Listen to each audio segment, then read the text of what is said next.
हरियाणा की सियासत में इस बार शतरंज की बिसात बदली है।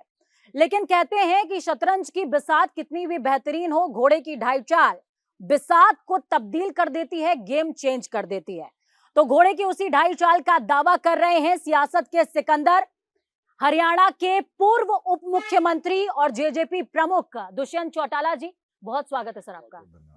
स्वागत के साथ सवाल, दावा है आपका सरकार किसी की भी बने, किंग मेकर की भूमिका में वापस से जेजेपी। क्यों नहीं हम सरकार बनाएंगे। आपने कहा शतरंज की बिसात बीत चुकी है, अभी तो 12 दिन का चुनाव हमारे सामने है और इसमें तो पता नहीं कितने चाल चली जाएंगी, कितने सामने वाले खिलाड़ी कटे जाएंगे और हर चाल पर शतरंज में एक नया गेम प्लान बनता है। और मैं मानता हूं कि हम सब तैयार हैं, मजबूती से तैयार हैं और जो अब 12 दिन एक एक कार्यकर्ता मेहनत करेगा वो शायद नया खेल रचेगी और जो खेल होगा मेरे ख्याल से वो तय करेगा 5 साल का हरियाणा का भविष्य कहाँ जाएगा। आम आदमी पार्टी भी दावा कर रही है कि सरकार में पिछली बार भी दावा करी, क्या पिछली बार आम आदमी पार्टी प्रदेश में आ पाई? नहीं आ पाई।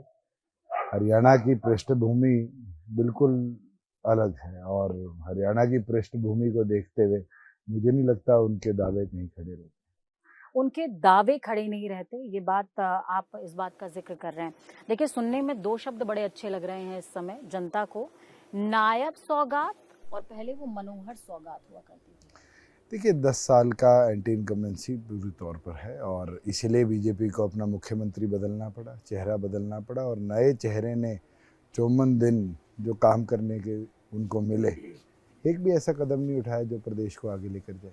वो कह रहे हैं एमएसपी पे गारंटी हमने दे दी। कहाँ दी? 14 जो फसलें हमने खरीदी थी उसके बाद तो 10 फसलें ऐड हुई है। 10 में भी आप बता दीजिए, आप नॉर्थ इंडिया की है, कि क्या यहाँ जूट हो सकता है, क्या यहाँ नारियल हो सकता है? ऐसी फसलें ऐड करके फॉर्मेलिटी करने का काम नायब सैनी ने किया है।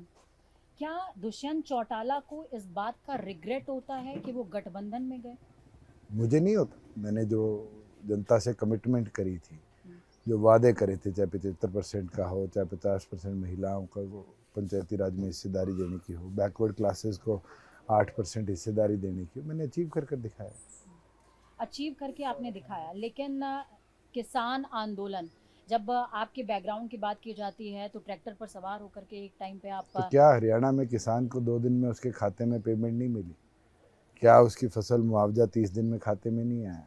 क्या 14 फसलें एमएसपी पर नहीं खरीदी गई? लेकिन रिग्रेट तो मन में कहीं ना कहीं होगा रिग्रेट कि उस टाइम पे एक चीज का सियासत का दाव पलटा जा सकता एक चीज का रिग्रेट जरूर है कि जब मौका किसान आंदोलन का था उस समय हमने ये सोचा किसान को सशक्त कैसे बनाएं और जनता के मन में ये था कि शायद मैं गवर्नमेंट छोड़ देता। ये तो सर छोटू राम जी भी कहते थे, चौधरी देवीलाल जी भी कहते थे कि आप सरकार में हिस्सेदार होकर काम करा सकते और हमने करवाए हैं। आप हरियाणा को उठा कर देखो, अगर कोई पैडी से ऑल्टरनेटिव क्रॉप पे गया तो 7,000 रुपये प्रति एकड़ उसको मिला। क्या हमने अपने फार्मर को वो बेनिफिट्स नहीं दिए? और आज भी उसका नतीजा है कि पंजाब से ज़्यादा पर एकड़ आउटपुट क्रॉप का हरियाणा में आया। तो इस बार जेजेपी का प्लान क्या है, दुष्यंत चौटाला का प्लान क्या है, भविष्य को लेकर के, सरकार को लेकर के? किस वर्ग के लिए आप प्लान कीजिए? फार्मर्स के लिए है। आज सरकार आपको को लेकर के क्या प्लान है? सरकार को लेकर के तो जब जनमत आएगा 8 तारीख को उसके बाद प्लान बनता है। आज तो हम मेहनत कर रहे हैं और मेहनत इस चीज़ का कि हमारे नंबर्स पहले से भी ज़्यादा है और उसके ऊपर मुझे लगता है एक एक कार्यकर्ता पूरी दृढ़ निष्ठा से लगा हुआ है। नंबर ज्यादा होने का दावा जेजेपी कैसे कर रही है?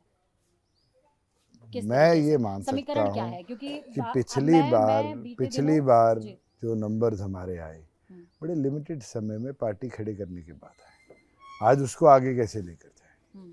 आज हम कैसे हर कॉन्स्टिट्यूएंसी के अंदर जहाँ हमारा कैडर खड़ा हुआ है उस ताकत को कैसे बढ़ाए? और मुझे लगता है जनता का प्यार भरपूर मिल रहा है, जोश बहुत है और वो सारी चीज़ें मिलकर ही वो समीकरण बनाएंगी। हरियाणा की जब हम बात करते हैं तो खाप पंचायतों का वर्चस्व यहाँ पे नजर आता है। कई लोगों से अभी मैं मिल रही थी, वो कह रहे थे दुष्यंत लंबी रेस का घोड़ा है, लेकिन इस बीच जब मैं 150 खापों की बात करती हूँ तो 66 आपके विरोध में नजर आती हैं। कोई बात नहीं, 66 की जाएगी। 66 एक तरफ है, 150 में से तो गणित आपको पता है 74 एक तरफ होंगी। मैथमेटिक्स और तो 74 और सिंपल बढ़ है। गई तो? चलिए बटेगी, ये 66 में से हमारे हिस्से कौन सी आएगी ये तो समय बताएगा। मैं ये मानता हूँ कि 2 करोड़ 4 लाख वोटर्स हैं, 2 करोड़ 4 लाख वोटर्स में से हम कितना ले पाएंगे शेयर, वो हमारे संगठन की ताकत है और हमें तो उसी के लिए काम करना है। कुमारी शैलजा अभी कांग्रेस में मनमुटाव का शिकार हुई। भूपेंद्र सिंह हुड्डा कुमारी शैलजा का जो आपसी टकराव है वो किसी से छिपा नहीं हुआ है। आपको क्या लगता है, आप बीजेपी के साथ तो जा नहीं रहे दोबारा? देखिए कुमारी शैलजा जी की परिस्थिति जो है वो कांग्रेसियों ने ऐसी कर दी कि आज उनके लिए अभद्र टिप्पणी करी जाती है, उनके लोगों को टिकट नहीं दी जाती और आज उनको घर बैठा दिया जाता है। तो ये तो कांग्रेस का इंटरनल इशू है और कांग्रेस इस पे क्या फैसला लेगी तो कांग्रेस पे निर्भर करता है। वो कह रही हैं वो प्रचार में वापस कम बैक कर रही हैं। अच्छी बात है, आना चाहिए। आज वो सीएम की दावेदार थी, 20 दिनों से वो गायब हैं, अब वापस आती है तो वो उनका पॉलिटिकल डिसीजन है। वो उनका पॉलिटिकल डिसीजन है, लेकिन आपको ऐसा नहीं लगता कि कांग्रेस अगर वीक पड़ जाती या फिर बीजेपी के वोट परसेंटेज डिवाइड हो जाते तो जेजेपी को कुछ प्रॉफिट? देखिए भारतीय जनता पार्टी की हालत पिछली बार 75 पार की थी, इस बार तो शायद 50 पार का नारा भी नहीं दिया। ये दिखता है भारतीय जनता पार्टी कितनी कमज़ोर हो चुकी है और वो लीडरशिप बदल कर हुई है या इस तरह के डिसीजन लेकर हुई है, कहीं ना कहीं वो उनका इंटरनल डिसीजन है। वो उनका इंटरनल डिसीजन क्या है। प्रधानमंत्री पिछली बार की तरह 9 बार आ रहे हैं, नहीं आ रहे? क्या भारतीय जनता पार्टी के नेतृत्व को वो जोश दिख रहा है, नहीं दिख रहा? इससे आपका आकलन है कि बीजेपी जा रही है? देखिए बिल्कुल जा रही है और प्रदेश के अंदर 10 साल की एंटी इनकम्बेंसी कह लीजिए, ये जो काम प्रदेश को बांटने के लिए भारतीय जनता पार्टी ने करे, हम 5 साल पुराना अवसर भी नहीं भूलते, उस समय क्या कदम उन्होंने उठाए थे और उसी का नतीजा था कि 75 पार की बात करने वाले 40 पे आके रुके थे। और कांग्रेस के 10 साल के कुशासन को भी कोई नहीं भूलता कि किस तरीके से उनने एक फैसला लिया कि प्रदेश को बांट दिया जाए।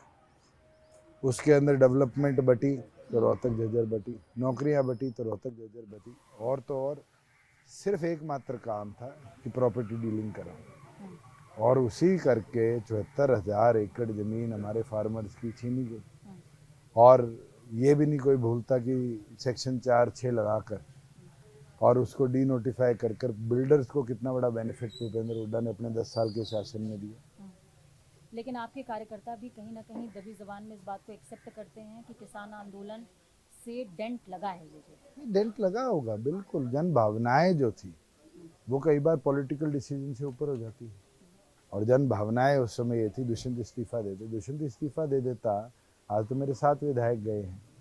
सारी पार्टी तोड़कर नहीं ले जाते लोग, पार्टी तोड़कर ले जाते। यहाँ पर आपने टूटने का जिक्र किया है। अभी बीते दिनों मैं सैनी जी के साथ में बैठी हुई थी, उनका इंटरव्यू कर रही थी। समीकरण पर मैंने चर्चा करी, पत्ते उन्होंने भी नहीं खोले हैं, पत्ते आई एम श्योर आप भी नहीं खोलेंगे, लेकिन जाट बटा हुआ है। क्या पंजाबी इकट्ठा है, क्या बनिया इकट्ठा है, क्या एससी इकट्ठा है? मुझे नहीं लगता आप कोई कम्युनिटी आज के दिन। बटे होने का प्रॉफिट या लॉस? किसने कहा बटा हुआ है? क्या आप तय कर सकते हैं बटा हुआ है? राजनीति के अंदर पॉलिटिकल स्टेटमेंट एक चीज़ होती है और पॉलिटिकल एक्शन दूसरी चीज़ होती है। आज ये कहना ये बट गया, ये इकट्ठा हो गया, ये तो निर्भर करेगा 5 तारीख का इलेक्टोरल का पोल कैसा हो और 8 तारीख का रिजल्ट कैसा है। उन्होंने इस बार जो प्लानिंग करी है, जो समझ में आती है, दलित ब्राह्मण ओबीसी, दुष्यंत चौटाला की प्लानिंग दलित प्लस जाट। मैं तो ये मानता हूँ कि मैं और चंद्रशेखर हम 2 लोग हैं, 36 साल के हैं, हम 55 साल के युवा को एक क्यों नहीं कर सकते? 18 से 55 साल के बीच में जो युवा है, जो आज कहीं ना कहीं क्षमता रखता है बदलाव की, वो 60% वोटर है। मैं क्यों कास्ट की बात करूँ, क्यों नहीं मैं यूथ की बात करूँ? अगर दुष्यंत चौटाला को जनता स्नेह एक बार दोबारा दिखाती है, आप किंग मेकर की भूमिका में, जैसे कि आप कह रहे हैं आम आदमी पार्टी, आप मुझे एक चीज़ बताइए, पिछली बार तो हम कहते चाबी हमारे हाथ में रहेगी, इस बार क्यों ना हमारी चाबी ताला खोले? क्यों हम बात करें दूसरे प्रदेशों को देखते हुए कि आज जिनके नंबर्स कम थे वो नंबर्स भी गवर्नमेंट फॉर्म करके और लीडरशिप देगी स्टेट। आपका इशारा बड़ी पार्टियों ने उनकी बिहार की मदद तरफ। करी। बिहार हो, महाराष्ट्र में कौन सा शिवसेना के नंबर्स हैं? शिवसेना का मुख्यमंत्री है। नंबर्स डिपेंड करते हैं कि क्या वोट शेयर है, और मुझे लगता है नंबर्स के अंदर सबसे महत्वपूर्ण रहता है कि किसके पास वो क्रिटिकल नंबर्स हैं जो लीड करने के लिए क्षमता रखते हैं। आपका आकलन नंबर्स पे? मैं तो ये मानता हूँ पिछली बार हमारे 10 आए थे, दुगुना से ज्यादा हम लेकर आए। 20, 25, अलायंस 30, आपका? 35, 40, 45, आपकी साझेदारी? हम तो 46 प्लस जाना चाहते हैं, और यही शायद 90 के अंदर कहता है कि सरकार बनाने के लिए आपको 40 विधायक चाहिए। तो ये आकलन एग्जैक्टली कहाँ से है? आपके जो साझेदारी है उससे आकलन है या फिर कुछ इंटरनल स्टडी है?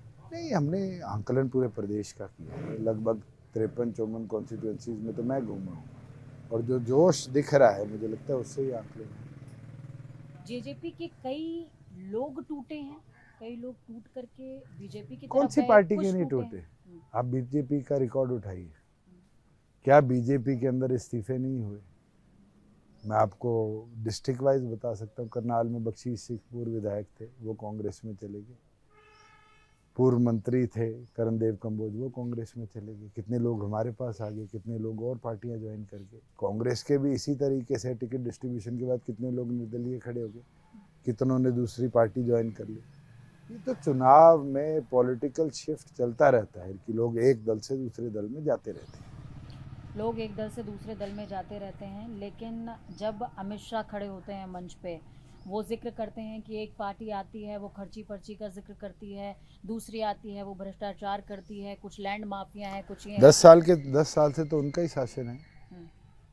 चाहे अलायंस में हम थे, चाहे उससे पहले सिंगल आप बीजेपी गवर्नमेंट में गवर्नमेंट। साथ में रहे हैं, क्या लगता है मनोहर लाल का फेस क्यों चेंज करना पड़ा होगा? वो तो बीजेपी बताए आप कि भी बता सकते हैं? क्यों उनको चेहरा बदलना पड़ा। इसका मतलब तो उनको ये दिख गया था कि उस चेहरे की एंटी इनकम्बेंसी इतनी ज़्यादा है कि शायद जो नंबर अब वो प्रिडिक्ट करते हैं वो नंबर भी ना आते। पिछली बार उन्होंने कई सीट पर अपने मंत्रियों तक के टिकट काटे, कई कैंडिडेट्स के टिकट कटे, और वो तादाद 44 के करीब थी। इस बार भी टिकट कटे हैं, 20 से 22 लोगों के टिकट कटे हैं, और फेज भी चेंज हुआ है। आपको लगता है कि इसका इम्पैक्ट वास्ट देखने को मिलेगा पिछली बार से और देखिए, ज्यादा? इम्पैक्ट तो बीजेपी को सेल्फ एनालिसिस में पता चल चुका है कि बिल्कुल विपरीत है। पिछली बार से बिल्कुल विपरीत इस बार रिजल्ट्स आएंगे, और इसीलिए उनने टिकटें भी काटी है, चेहरे भी बदले। जेजेपी ने मैं वापस से आ रही हूँ फार्मर प्रोटेस्ट पे। फार्मर प्रोटेस्ट के दौरान स्टैंड नहीं लिया। आज भी सुप्रीम कोर्ट में एक मामला चल रहा है। आप कैसे कह सकते हैं हमने स्टैंड नहीं लिया? सिर्फ मैंने दिखा नहीं। दिखने में मैं धरने पे जाके बैठता। क्या मेरी स्टेटमेंट नहीं है जनवरी 2021 की कि अगर हमारी एमएसपी पर आंच आएगी तो हम सरकार छोड़ देंगे? क्या हरियाणा प्रदेश में कोई एक प्रेस का साथी ये बोल दे कि एमएसपी पे आंच आई? 5 साल प्रदेश की 14 फसलें एमएसपी पर खरीदी गई। जो एमएसपी पर नहीं खरीदी गई उसको भावांतर भरपाई परियोजना के अंदर बराबर वोट शेयर दिया गया। हमने कर दिखाया है। हमने कहीं फार्मर को टूटने तो नहीं दिया, आर्थिक तौर पर मजबूत किया है। पहले आड़ती के पास पैसा आता था, 2 महीने में फार्मर को पैसा मिलता था। आज के दिन 2 दिन के अंदर डीबीटी के माध्यम से फार्मर के खाते में पैसा आता है। आप पूरे देश में से एक ऐसा प्रदेश बताइए जो 2 दिन में फसलों के पैसे देता हो। हरियाणा है। क्या हमने नहीं किया? अचीव करके दिखाया। मगर यही चीज़ है जो सर छोटू राम और चौधरी देवीलाल जी कहा करते थे, समझाना मुश्किल है, बहकाना आसान है। जैसे आप अब तक मेरे को विलन बनाए बैठे हो कि फार्मर प्रोटेस्ट का एक ही विलन है दुष्यंत। आप ये क्यों नहीं बताते कि दुष्यंत ने फार्मर्स के लिए क्या क्या कर दिखाया? जो लोग पैडी लगाते थे, अगर वो ऑल्टरनेटिव क्रॉप पर गए तो 7,000 रुपये प्रति एकड़ देने वाला प्रदेश हरियाणा है। 2 दिन में पेमेंट देने वाला प्रदेश हरियाणा है। लेटेस्ट टेक्नोलॉजी पे 70% सब्सिडी देने वाला प्रदेश हरियाणा है। हम बैठे थे इसलिए तो फार्मर के लिए वो कदम उठा पाए। इस बार बात किसके साथ की होगी, हाथ की या किसी और बात की? आप ये क्यों नहीं बोलते हमारे साथ कौन आएगा? हमारी गवर्नमेंट फॉर्मेशन में कौन हमारे साथ खड़ा हुआ? आपको लगता है कि चंद्रशेखर आजाद रिप्लेसमेंट है मायावती? मैं ये मानता हूँ युवा है, संघर्ष कर रहे हैं और मेहनत करी है। चाहे वो रविदास मंदिर की लड़ाई हो, चाहे और लड़ाई हो, हर एक में खड़ा हुआ है। जेल भी जाना पड़ा है, डंडे भी खाने पड़े हैं, गोली भी लगी है। हरियाणा के अंदर हरियाणा के अंदर भी आज मैं तो 2 दिन उनके साथ घूमा हूँ, जो जोश दिखा है मुझे, मैं ये मानता हूँ कि कहीं ना कहीं रिप्लेसमेंट ही नहीं है। आज बीएसपी रिटायरमेंट पे है और ये स्टार्टअप है, बहुत जोश के साथ चल रहा है। स्टार्टअप है और आप कह रहे हैं कि सरकार के लिए आप आगे बढ़ रहे हैं और लोग अब आपके पीछे होंगे, ये दावा है दुष्यंत चौटाला का, और मैं इसको कोड कर रही हूँ वापस से। और इसी कोटेशन के साथ मैं ये चाहूंगी कि युवाओं के लिए दुष्यंत चौटाला का प्लान क्या होगा, क्योंकि सभी के गारंटी कार्ड, घोषणा पत्र, वारंटी सब कुछ सामने आ गया है, पर देखिए हमारा घोषणा पत्र आ जाएगा और मैं मानता हूँ कि हमने जो प्लान किया है उसमें हर वर्ग को छुआ है। जैसे स्पोर्ट्स है, हरियाणा 83% मेडल्स देता है आज ओलंपिक्स के अंदर, 83%। कितना प्रदेश है? 2% आबादी का। हमें मिलते हैं 64 करोड़ रुपए। गुजरात जिसके सिर्फ 2 खिलाड़ी गए, 1 मेडल नहीं आया, उसको मिलते हैं 650 करोड़ रुपए। ये जो अंतर है उसके बावजूद भी हम इतना अच्छा परफॉर्म कर रहे हैं, ये इसीलिए है कि हमने कदम उठाए। आज हमने खेलों की नर्सरियाँ हज़ारों प्रदेश में बनाई हैं और उन नर्सरी से बच्चे निकल कर आ रहे हैं। आप उठा कर देखो कि हमारे यहाँ एक स्पोर्ट्स पर्सन की जो टूर्नामेंट खेलने जाता डाइट 150 रुपये थी, हमने उसको 400 रुपये कर दिया। गवर्नमेंट बनेगी हम 1000 रुपये करेंगे। आज नए नए गेम ओलंपिक्स में ऐड हो रहे हैं। किक बॉक्सिंग हुआ, क्या वो हरियाणा या इंडिया के अंदर खेला जाता है? नहीं खेला जाता, मगर हमारे किक बॉक्सिंग में एक फ़ायदा है कि हमारे यहाँ रेसलिंग भी है, बॉक्सिंग भी है। अगर उसका मिश्रण हो जाए तो शायद हम ओलंपिक्स में किक बॉक्सिंग में मेडल लेंगे। ये विजन तो रखना ही पड़ेगा और इस विजन के साथ ही प्रदेश आगे बेहतरी से बढ़ेगा। इस विजन के साथ प्रदेश बेहतरी से आगे बढ़ेगा।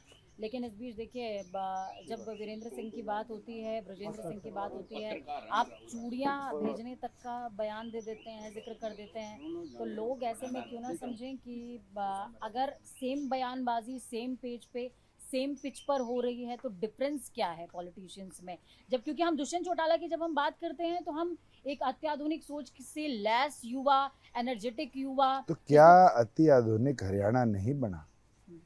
आप मुझे बताइए तो सही। जो हमारी 11 पॉलिसीज आई, स्टार्टअप पॉलिसी आई, डाटा बैंक पॉलिसी आई, ITIES पॉलिसी आई, टेक्सटाइल पॉलिसी आई, पद्मा योजना आई, क्या इन योजनाओं ने युवा को लैस नहीं किया लेटेस्ट टेक्नोलॉजी से? किया। आज क्लस्टर सिस्टम जो हमने बनाया है, आज उसका नतीजा है। मेरे पड़ोस में कैथल है, आप पैडी की लेटेस्ट टेक्नोलॉजी की लेटेस्ट मशीनरी सब्सिडाइज रेट्स पे हमने MSME को दी और उससे एक क्लस्टर में 20 से 50 सेलर्स को बेनिफिट मिला, उनकी प्रोडक्ट क्वालिटी बेहतर हुई। तो क्या हम उस चीज़ के ऊपर नहीं काम कर पाए? करा हमने काम। आज आप गुड़गांव उठाकर देखिए, गुड़गांव 450, फोर्ब्स 500 स्टैंप तो बीजेपी लगा रही है अपना। उनके कामों पे मैं लगा लेता हूँ। स्टैंप लगाने से वोट मिलते हैं, वोट मिलते हैं जब जनता को ये पता है इसने कर दिखाया। जिस गांव में हम बैठे हैं, आज इस गांव की लिंक रोड्स हो, हर घर तक पीने का पानी पहुंचाने की बात हो, किसने पॉसिबल किया? बीजेपी ने। 5 साल अकेला शासन था, क्यों नहीं हो पाया? बीजेपी के अकेले शासन में 13,000 किलोमीटर बनते हैं सड़कों के, और दुष्यंत जब साथ आ जाता है तो 29,000 किलोमीटर बनते हैं। कोई मेरे पास जादू की छड़ी थी? हाँ, प्लानिंग थी, लेटेस्ट प्लानिंग थी, हमने उसके ऊपर काम किया और उसका नजरिया रिजल्ट आपको दिखा।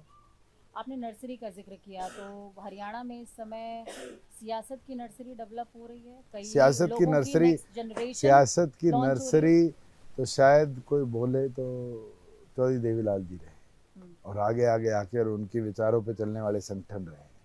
आज मैं आपको एक फैक्चुअल फिगर दे सकता हूँ कि पिछली बार जो हमारे 10 लोग जीते, उसमें शायद सेकंड टाइम MLA तो 4 लोग ही थे, 6 तो नए आए। पहली बार विधानसभा में चुनकर गए और उनमें से 4 भाग गए। क्या हमने नर्सरी से ग्रूम करके अच्छा खिलाड़ी नहीं दिया? और आज कांग्रेस उठाओ, बीजेपी उठाओ, उस नर्सरी में भी सियासत की नर्सरी है। अगर मैं 18 साल के वोटर से और 38 साल के एक कैंडिडेट को चुनाव जिता देता हूँ तो मेरी नर्सरी तो अच्छी है। बिल्कुल। अब मैं सियासत की पुरोधाओं की बात करूंगी जो हवा किधर भी रही लेकिन रहे हैं, उनकी जड़ें रही हैं वहाँ पर। वीरेंद्र सिंह की मैं बात कर रही हूँ, किरण चौधरी की बात कहाँ कर रही रही है हूँ। जड़ें? उनकी, लेकिन उनके आप बच्चे एक अभी भी टिकट पे खड़े हैं। एक की जड़ तो बताइए। जड़ होती है इस पेड़ जैसी, पता नहीं कितने वर्षों पहले लगा, मगर आज स्थिर वहीं खड़ा है ना। वीरेंद्र सिंह कांग्रेस छोड़ी, कांग्रेस आई बनाई, फिर कांग्रेस में आए, फिर बीजेपी में गए, और उसके बाद फिर कांग्रेस में आ गए। क्या ये पेड़ की तरह स्थिर थे? नहीं थे। वो तो वो पेड़ है जो शायद तेज हवाएं आती है तो डगमगा जाता है, और अपने फायदे के लिए नीचे उस पर बैठने वाले पक्षियों को छोड़कर गिर जाता है। स्थिरता कहाँ है? आपने जितने नाम ले लीजिए, किरण चौधरी जी हैं, दिल्ली से हरियाणा आई बंसीलाल जी के निधन के बाद अवीपा में, उसके बाद वो कांग्रेस में गई, उसके बाद फिर वो बीजेपी में चली गई। कुलदीप बिश्नोई जी हैं, कांग्रेस हज का, कांग्रेस बीजेपी। आप स्थिरता तो बताइए कितने लोगों में जो स्टेबिलिटी के साथ खड़े रहे और उस विजन के साथ खड़े रहे। आपने पेड़ आप वीरेंद्र सिंह की बात करते हैं, विजेंद्र सिंह उनके बेटे हैं, उनने तो फार्म लॉज में वोट भी डाला, जो 3 बिल थे उसके ऊपर वोट डालने का काम किया, और वोट डालने के बाद उसी वीरेंद्र सिंह के बेटे ने आपके हांसी के अंदर किसान आंदोलन के विरोध में ट्रैक्टर यात्रा निकाली। बयान है, ऑन रिकॉर्ड है, आप कभी चला लीजिएगा। क्या वो स्थिरता है कि आज वो कांग्रेस में जा लिए और गंगा नहा लिए? ये स्थिरता नहीं होती।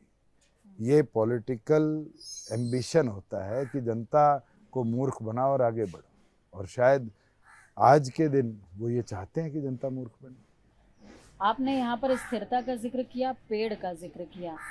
आप भी किसी पेड़ की शाख हैं, और अब मैं उस पेड़ पे जाऊं अगर तो उसका नहीं, मैं तो आज पूछता हूँ आपसे, क्या मैंने इंडियन नेशनल लोकदल छोड़ी?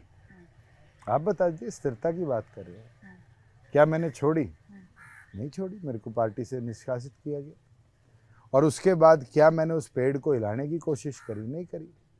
निष्कासित होने के बाद हमने नए झंडे नए डंडे से शुरुआत करी, आइडियोलॉजी लेकर हम आगे बढ़े। क्या उस आइडियोलॉजी से डिफर हुए? नहीं हुए, वहीं खड़े हैं। और उसके बाद 6 साल हो गए, क्या मैंने कहीं भी एक पार्टी ज्वाइन करी हो, दूसरी में गया हूँ, तीसरे दल का समर्थन किया? नहीं। हमने हमारा विजन क्लियर रखा और उस विजन को अचीव किया। आज मैं आपको गिनती करके बताऊं, 75% युवा का कानून, सारे मना करते हैं नहीं बन सकता, विधानसभा में बना। 50% महिलाओं को पंचायती राज में रिजर्वेशन देना, अचीव किया। 8% बैकवर्ड है, नाई है, तेली है, कुम्हार है, सुनार है, कश्यप है, बैरागी है, कितनी जांगड़ा है, कितनी ऐसी जाति है जो पंचायती राज में अपनी हिस्सेदारी नहीं सुनिश्चित कर पाती थी। क्या हमने उनको हिस्सेदारी दी? नहीं दी। क्या हमने 33% महिलाओं को राशन डिपो में हिस्सेदारी नहीं दी? क्या हमने आज लड़कियों के लिए जो गांव से स्कूल कॉलेजेस में जाती है उनके लिए ट्रांसपोर्टेशन की फ्री व्यवस्था नहीं बनाई? बनाई। क्या हमने 44,000 करोड़ का निवेश हरियाणा में लाने में कामयाबी नहीं दी? बीजेपी का अकेला सरकार था, लाखों करोड़ रुपया लगा इस इश्तिहार में कि हैपनिंग हरियाणा है, 1 रुपये का निवेश नहीं आया। और आज ऐसा क्या हुआ, 1 रुपया लगाए बिना हरियाणा प्रदेश के अंदर निवेश आना शुरू हो गया। जो मारुति हरियाणा छोड़ के कांग्रेस के शासन में गई थी, उस मारुति को वापस लाने में हम कामयाब रहे। ये कैसे आया? हमारे विजन की वजह से ही आया। आप कहते हैं कि अलग अलग मंचों से आपने कहा है, हालांकि इस दौरान आपने नहीं बोला, लेकिन अलग अलग मंचों से ये बयान आपके कोट भी हुए हैं, उसकी रील्स भी बहुत तगड़ी वायरल हो रही है कि बीजेपी के साथ गठबंधन करके गलती कर दी। रील से जिंदगी नहीं मेरा चलती। सवाल पूरा नहीं हुआ सर। गलती कर दी, लेकिन कांग्रेस की स्थिति ऐसी हो गई है, अब आप कह रहे हैं नंबर गेम में लोग मेरे पीछे चलेंगे, और जब मैं कैमरा पर्सन से कहूँगी कि एक बार थोड़ा सा यहाँ का जो माहौल है वो घुमा करके दिखा दें, बुजुर्ग से लेकर के युवा तक जब आपके पीछे खड़ा होता है, दुष्यंत चौटाला क्या सोचते हैं? और साथ में जब आप कहते हैं कि बीजेपी जो है, बीजेपी के साथ में मैंने गलती कर दी, तो अब जनता जो आपके पीछे कार्यकर्ता है वो सरकार, ये तो उनको भरोसा है कि आप सरकार में आ रहे हैं, लेकिन आशान्वित कैसे? आप मुझे एक चीज बताइए, आप एक विजन के साथ एक चैनल को लीड करते हैं, आप उस चैनल के एंकर हैं, क्या आप दूसरे चैनल के लिए प्रचार कर सकते हैं? नहीं कर सकते। क्या हम अपने विजन से डाइवर्सिफाई हुए, बदले, किसी और दिशा में गए? नहीं गए। हमारा विजन, हमारा घोषणा पत्र में करे वादे थे वो हमने पूरा किया। मैं खड़ा रहा गठबंधन में, गठबंधन धर्म भी अंतिम दिन तक निभाया। क्या मैं उससे डाइवर्सिफाई हुआ? नहीं हुआ। मजबूत एंकर की तरह मैंने हर परिस्थिति में साथ दिया। मगर आप जब बात करते हैं कि उनके साथ जाकर गलती करी, मेरी गलती मैं मानता हूं कि लेकिन नायब सिंह सैनी जी से भी मैं मिली एक सेकंड सुन लीजिए। जहां लोगों के विजन की बात, लोगों की सोच की बात होती है, एक विजन प्रोपोगेट किया गया कि दुष्यंत अगर किसान आंदोलन में इस्तीफा देता तो सरकार गिर जाती। उस विजन पे मुझे बताइए कि जब मैं सरकार का हिस्सा नहीं था, क्या उस समय नायब सैनी 6 महीने मुख्यमंत्री नहीं रहे? उनके पास नंबर्स थे। मगर अगर मैं अलग हो जाता तो क्या मेरे करे वादों को मैं पूरा कर पाता? नहीं कर पाता। हमने अचीव किया है। ये जग जाहिर है कि आज जो तालाब 20-20 साल से खुदे नहीं थे, उनको अमृत सरोवर योजना के तहत हमने खोदा भी, सौंदर्यीकरण भी किया। गांव के अंदर डिजिटल लाइब्रेरी का कॉन्सेप्ट लाने का काम हमने किया। आज कम्युनिटी सेंटर बने तो हमारे विजन के कारण बने। ये सारी चीज़ें कैसे मुमकिन हुई? ये इसलिए मुमकिन हुई कि हमने अपना विजन क्लियर रखा। हम दूसरे के विजन के साथ जुड़कर आगे नहीं बढ़े। बीजेपी का भी विजन क्लियर है। नायब सिंह सैनी से अभी मैं बीते दिनों मिली थी, मैंने आपसे जिक्र भी किया। वो कह रहे हैं दुष्यंत चौटाला इस बार भी नंबर ले आए सरकार, क्योंकि उनका गठबंधन आइडियोलॉजी का नहीं था, सरकार का था, तो आमंत्रण खुला है इस बार भी। कि नायब सैनी जी तो शायद खुद भी हार जाए। आज जो परिस्थिति बन रही है लाडवा के अंदर, शायद वो भी चुनाव नहीं जीत रहे। तो मुझे उनके बयानों पे, उनके विजन पे नहीं चलना, ना मैं चला।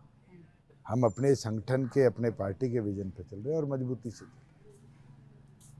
और आखिरी में कोई सवाल मेरा आपसे नहीं होगा, लेकिन आखिरी में आप जनता के सुपुर्द हैं, उनसे आप क्या बोलना चाहते हैं? देखिए, मैं तो सबसे यही आग्रह करूंगा कि लोकतंत्र का, प्रदेश के हित का सबसे बड़ा दिवस 5 तारीख है। आप उठिए, एक एक मतदाता से यही आग्रह है, बढ़ चढ़कर वोट दीजिए, अपनी ताकत बढ़ाइए। आपके वोट की ताकत तय करेगी कि 5 साल का आपका भविष्य क्या होगा।